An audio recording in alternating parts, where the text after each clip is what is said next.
सुर्खियों में।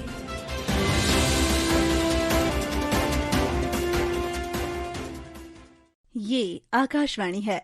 प्रस्तुत है कार्यक्रम सुर्खियों में। इसके अंतर्गत सुनिए अमेरिका का व्यापार शुल्क और भारतीय अर्थव्यवस्था पर चर्चा। इसमें भाग ले रहे हैं आर्थिक विश्लेषक शुभमोय भट्टाचार्य जी। कार्यक्रम का संचालन कर रही हैं सोनू सूद।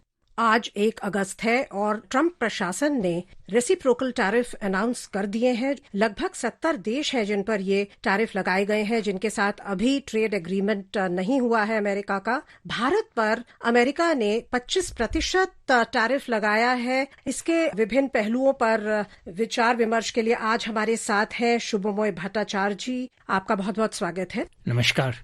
शुभमोय, आपसे जानना चाहेंगे कि कॉमर्स मिनिस्ट्री ने कहा है कि जो ये रेसिप्रोकल टैरिफ लगाए गए हैं 25%, हम उसका क्या इम्पैक्ट होगा इकोनॉमी पे, उसकी जांच पड़ताल कर रहे हैं। एज एन इकोनॉमिस्ट, आपको क्या लगता है कि हमारे एक्सपोर्ट्स पर, हमारी ओवरऑल इंडियन इकोनॉमी की ग्रोथ पर क्या इम्पैक्ट पड़ेगा?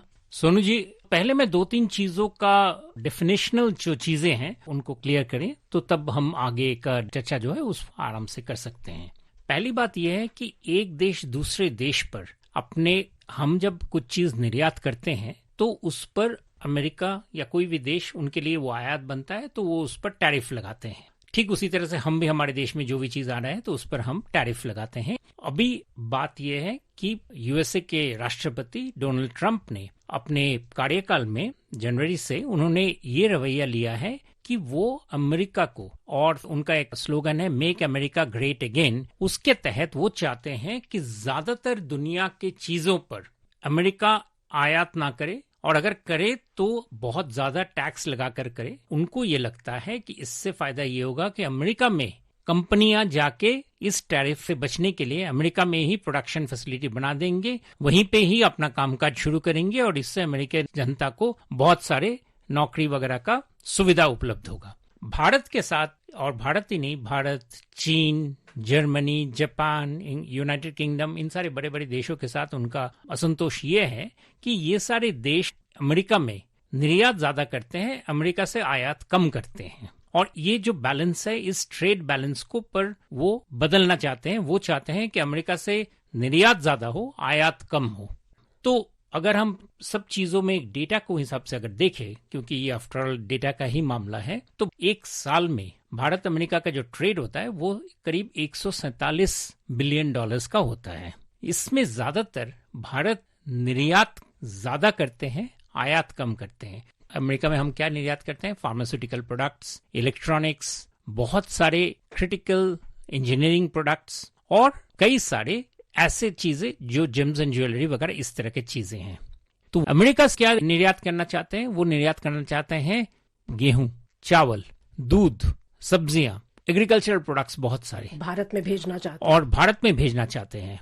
अब भारत में जैसे दूध, दुनिया का सबसे ज्यादा दूध का प्रोडक्शन भारत में होता है ऑपरेशन फ्लड के हिसाब से, तो नेचुरली भारत नहीं चाहेगा कि फिर से दूध का इंपोर्ट, और खासकर लो कॉस्ट में अमेरिका चाहता है कि भाई हम बिना टैरिफ के, यानी कि बिना कोई टैक्स के सीधा वो दूध भारत में एक्सपोर्ट करे। तो भारतीय कृषि प्रधान देश है, तो वो नहीं चाहेगा कि इस चीजों का हम आयात करेंगे। और हमारे छोटे छोटे किसान हैं, और हमारे किसान जो है वो ऑलरेडी छोटे हो सकते हैं, लेकिन उनके प्रोडक्शन लेवल बहुत अच्छे हैं, बहुत अच्छे क्वालिटी होने की वजह से बहुत प्रोडक्टिव लेवल में है, इसलिए ही वो निर्यात कर पा रहे हैं। तो उनको फिर हम नजरअंदाज क्यों करेंगे? तो ये बात नहीं बनती है। बाकी प्रोडक्शन भी है जो वो निर्यात करना चाहते हैं। यूएस से जो आने वाले चीजें वो हमारे लिए खास फायदे का चीजें नहीं बनता है, हमारे लिए जरूरत नहीं है। और आप इसीलिए देखेंगे सोनू जी कि हमने कई देशों के साथ बहुत अरसों से डिस्कशन किए हैं, नेगोशिएशंस किए हैं ट्रेड का। यूएस के साथ हमने ज्यादातर नहीं किया था, क्योंकि यूएस के साथ हमारा तालमेल नहीं बैठता है। वो ऐसे चीजों का निर्यात करने में सक्षम नहीं है जो हमें जरूरत है। एक और चीज मुझे निर्यात करते हैं यूएस, खनिज तेल। तो खनिज तेल तो ऐसा चीज है कि वो दुनिया के बाजार में जहां भी सस्ता मिल जाए वहीं से देश उठा लेता है। इंडिया को अभी रशिया से मिलता है सस्ता, या सऊदी अरेबिया से मिलता है, तो वो वहां से खरीद लेते हैं। लेकिन फिर भी इंडिया अभी खनिज तेल यूएस से आयात कर रहा है कि भाई चलो ट्रेड सरप्लस को कुछ हद तक बैलेंस करने के लिए। आपने बहुत अच्छी बात उठाई कि हमारे ऐसे सेक्टर्स हैं जैसे कृषि है या डेयरी है जिनको जरूरत है संरक्षण की, और हमने इस पर एक कड़ा रुख रखा है। अगर हम यूके के साथ, यूएई के साथ, एफ्टा कंट्रीज के साथ, ऑस्ट्रेलिया के साथ जो हालिया ट्रेड एग्रीमेंट्स को देखें तो उसमें हमने इन सेक्टर्स को प्रोटेक्ट किया है, उनको ओपन नहीं किया है। एंड पीयूष गोयल ने भी ये कहा है, जो हमारे कॉमर्स एंड इंडस्ट्री मिनिस्टर हैं, कि हम एक balanced mutually beneficial trade deal पर कार्य कर रहे हैं और हमारे राष्ट्रीय हित है उनको प्रोटेक्ट करना चाहते हैं। देखते हैं उन्होंने क्या कहा है इस बारे में। वाणिज्य एवं उद्योग मंत्रालय निर्यातकों और उद्योग सहित सभी हितधारकों से संवाद कर इस विषय पर उनके आकलन की जानकारी ले रहा है। सरकार हमारे किसानों, श्रमिकों, एंटरप्रेन्योर्स, निर्यातकों, सूक्ष्म, लघु और मध्यम उद्योगों और उद्योग जगत के सभी हितधारकों के कल्याण की रक्षा और संवर्धन को सर्वोच्च महत्व देती है। हम अपने राष्ट्रीय हितों को सुरक्षित करने और आगे बढ़ाने के लिए सभी आवश्यक कदम उठाएंगे। आपने एक और जो बात कही थी अभी कि हम एक डेवलपिंग कंट्री हैं, हम एक विकासशील देश है, और अभी यूएस जिससे हम ट्रेड नेगोशिएशन कर रहे हैं वो एक डेवलप्ड कंट्री है। तो ये जो एक डिफरेंस है, इसको क्यों सम्मान नहीं दे रहा यूएस? आपको लगता है कि आगे चलकर शायद हम आशा कर सकते हैं कि वो जब हमारी बाकी जो अभी ट्रेड डील्स हुई हैं तो इस पॉइंट को वो अप्रिशिएट करेंगे कि हमारे जो वल्नरेबल सेक्टर्स हैं उन्हें अभी संरक्षण की जरूरत है, और शायद वो भी इस दौर से गुजरे होंगे जब उनका विकास हो रहा था उनके देश का। देखिए, सबसे पहली बात यह है कि इस शब्द से मुझे थोड़ी सी आपत्ति है कि हमारे सेक्टर्स को संरक्षण चाहिए। हमारे कृषि क्षेत्र अपने आप में इतने तरक्की कर चुके हैं। भारत का कृषि क्षेत्र नाजुक नहीं है। भारत के कृषि क्षेत्र से जो एक्सपोर्ट होता है, जो निर्यात होता है, वो अपने बलबूते पे होता है, वो उनके क्वालिटी के वजह से होता है। तो ये इंटरनेशनली कम्पिटिटिव रेट्स में वो एक्सपोर्ट करते हैं और एक्सपोर्ट करते हैं, एक्सपोर्ट करने की क्षमता रखते हैं, और क्वालिटी अच्छा होने की वजह से ही, जैसे यूएई में 2022 में एक भारत और यूएई के बीच में एक समझौता हुआ था, वो था फूड एग्रीमेंट। यानी कि यूएई जैसे देशों में, डेजर्ट के सारे देशों को बहुत कठिनाई और खासकर क्लाइमेट चेंज की वजह से उनके लिए एक बहुत बड़ी आपदा सामने आ रही है कि कृषि क्षेत्र की चीजें कैसे मिले, and India is the preferred supplier in चीजों के लिए। तो इसका जो प्लान था वो था इंडिया से food supply at competitive rates में इंडिया करेंगे। तो इंडिया के लिए ये कोई शर्म की बात नहीं है या कोई हमें इसको प्रोटेक्ट करने की जरूरत नहीं है। हम क्या कह रहे हैं कि हम जब कर ही रहे हैं और हमारे देश में जो हम जिस रेट में जिसके प्रोडक्शन कर रहे हैं, हमारे ग्राहक जब दुकान में जाते हैं जिस रेट में वो चावल, गेहूं, सब्जियां वगैरह खरीदते हैं, भला उससे कम रेट में यूएस से आयात होकर जो चीज आएंगे वो कैसे आएंगे? और उसको हम कहेंगे कि नहीं, हम कोशिश देंगे कि उनको ज्यादा कंपेटिटिव बनाने का। तो ये हमारे ऊपर कोई रिस्पॉन्सिबिलिटी थोड़ी है कि हम उनको सस्ते दाम बनाने की कोशिश करेंगे। उनका नहीं है, उनका वो चीज हम नहीं, हमको जरूरत नहीं है। हमारा दूध जो है हमारे देश से जो बनता है, हम सेल्फ सफिशिएंट है। हमारे देश के सरकार फिस्कल पोजीशन को बरकरार रख के भारत में नेशनल फूड सिक्योरिटी एक्ट चला रहे हैं, जिसके तहत भारत में आज फूड का जो शॉर्टेज था खत्म हो गया। तो इस माहौल में यूएस के लिए एक स्पेशल, जिसे कहते हैं स्पेशल ट्रीटमेंट तैयार करना, तो ये तो डेवलप्ड कंट्री वाली बात ही नहीं हुई। ये तो उल्टा वो कह रहे हैं कि हमारे पास एडिक्वेट चीजें नहीं है। तो इन चीजों को सेल करने में भला भारत क्यों उस पर अमल करेगा? एक और जो मुद्दा उन्होंने कहा कि जो हम रशिया से तेल खरीद रहे हैं उस पर पेनल्टीज लगेंगी, और इस कॉन्टेक्स्ट में उन्होंने भारत को एक डेड इकोनॉमी बताया, और ये बहुत ही मतलब हास्यास्पद भी लगता है क्योंकि सभी अंतर्राष्ट्रीय जो फोरम्स हैं वो भारत को एक स्वीट स्पॉट, एक ब्राइट स्पॉट बता रहे हैं पूरी वर्ल्ड इकोनॉमी में। सुनते हैं कि संसद में commerce and industry minister Piyush Goyal ने इस बारे में क्या कहा। Just over a decade, India has rapidly transformed from being one of the fragile five to the fastest growing major economy in the world. We have risen from the 11th largest economy to one of the top 5 economies, driven by our reforms, hard work of our farmers, MSMEs and entrepreneurs. It is also widely expected that we will become the third largest economy in a few years.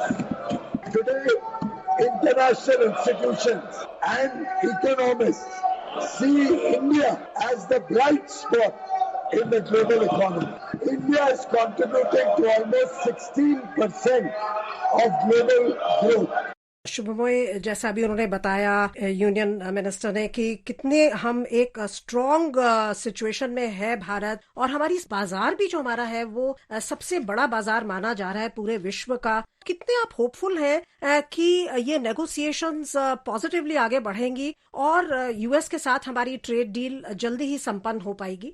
Sonu ji, मैं पूरी दायित्व के साथ आपको बता रहा हूँ, इस जनवरी से अभी तक में राष्ट्रपति ट्रंप ने बहुत सारे देशों के साथ समझौता किए हैं, समझौता करने की कोशिश कर रहे हैं, लेकिन the crown jewel of that trade negotiation is negotiation with India. India के साथ अगर उनका नेगोशिएशन संभव हो सकता है, अगर वो साइन कर पाएंगे, तो उनके राष्ट्रपति काल में ये वो सबसे ज्यादा अहम स्टेप मानेंगे। ये हमारे आकाशवाणी के श्रोता को आश्चर्य लगेगा, लेकिन भारत के साथ ट्रेड समझौता करना कई अमेरिकी राष्ट्रपति के लिए एक, जिसे कहते हैं, जिसे होली ग्रेल था। ये एक बहुत बड़ी चीज है। मैं समझाता हूं कि क्यों। भारत अभी वर्ल्ड का 4th लार्जेस्ट इकोनॉमी ही नहीं, जैसे अभी वाणिज्य मंत्री पीयूष गोयल बोल रहे थे, हमारा रेट ऑफ ग्रोथ दुनिया में किसी भी देश के मेच्योर इकोनॉमी से कहीं ज्यादा है, और ये बरकरार रहेगा बहुत सारी वजह से।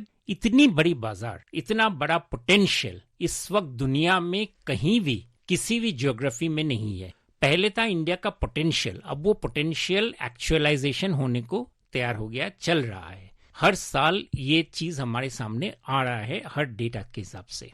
बहुत बड़ा भारत में ये जो इकोनॉमिक रेवोल्यूशन हुआ है, इसके चलते दुनिया के सभी कंपनीज यहां पर फुटस्टेप्स रखने को आतुर हैं, और इसीलिए वो भारत सरकार पर कभी नाराजगी भी जताते हैं कि भाई आप हमें एडिक्वेट फैसिलिटी नहीं दे रहे हैं वगैरह, लेकिन कोई भी यहां से हटने की बात कभी भी नहीं करते, क्योंकि उनका पॉइंट है कि हम और आगे और डीप किस तरह से भारतीय इकोनॉमी में, ये सारे नेगोशिएटिंग टैक्टिक्स हैं, प्रेशर नेगोशिएटिंग, बिल्कुल। और मैं जैसे बता रहा था कि यूएस के लिए इस नेगोशिएशन, इस ट्रेड डील होना ज्यादा जरूरी है बजाय भारत का।